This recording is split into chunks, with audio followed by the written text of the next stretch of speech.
And when people speak metaphorically to him, he sees that as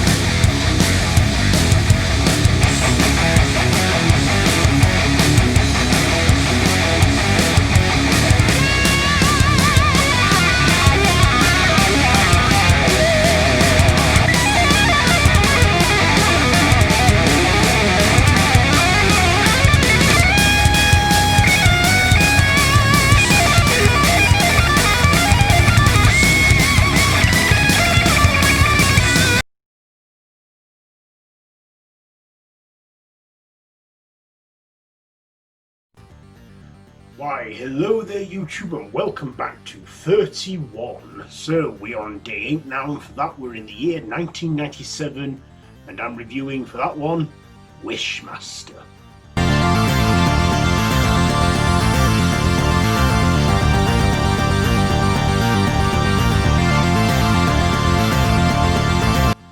So this is a supernatural fantasy horror well, let's just show you who stars in it. Where a woman named, well, this ancient force called the Jinn, or Genie, is imprisoned in a gem for over 1,000 years. And then when unloading on a dock, one of the crane operators is drinking, and the crate falls over and crushes one of the expedition people. Excuse me. And next thing, this jewel is found from it, and this woman named Alex gets a hold of it and rubs it, and the Jinn or Genie gets out and wants her to make her 3 wishes for him. And everything that they've gone to believe in the mythos of Arabian myths, like genies, has all been fantasy, and she has, and this Jinn, the Wishmaster, goes all out to hunt her down. And when people speak metaphorically to him, he sees that as a wish and actually makes it happen. And yeah, he wants Alex to make her 3 wishes, and if she doesn't, well, he threatens her even more. But of course, in the end, when he does catch up with her, she does make a bit warm in because what heating's on full. You turn it down. But when she, but then she makes her 3 wishes. But then her final wish, she wishes that the crane operator had not been drinking that day, and by doing that, it erases. The crate doesn't fall, and it erases everything that has happened throughout the entire film. So, clear my throat there. So what did I like and what did I not like?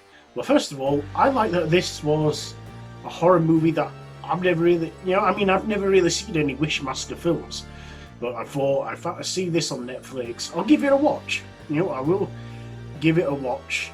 And I actually surprisingly enjoyed it. I thought the effects were good. Quite a lot of the practical stuff and some of the visuals were okay, but some of the effects were a bit like old school, like old tech. Like hasn't aged well. But again, that was the late 90s, and this film's over 23 years old now, so that can be excused. I also love that it had cameos from big horror icons, including Robert Englund, Freddy Krueger, Kane Hodder, Jason, or Victor Crowley, Tony Todd, Candyman, and Ted Raimi as well. He cameoed in this. Robert Englund has a bit more of a supportive role in this, but doesn't have a lot of screen time in the movie, but still is in it. And yeah, I love the cameos from all those icons we get in this movie. This was also executive produced by Wes Craven as well.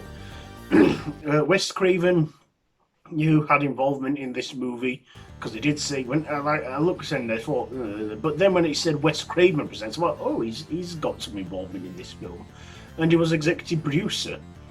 But yeah, I don't think I've ever seen a movie where, excuse me, an evil genie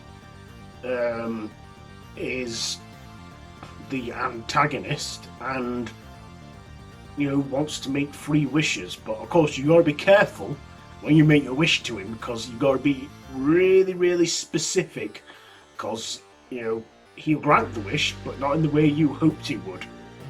And yeah, evil genie. He wasn't in a lamp either. He was in a jewel. But I guess again, everything that in this movie, everything that is said about genies and myths and everything, it's not quite true. It's like that. It's just a tamed, toned down story of the myths, whilst genies or jinn are actually evil. I also like the Wishmaster in this. He looked very demonic with his features.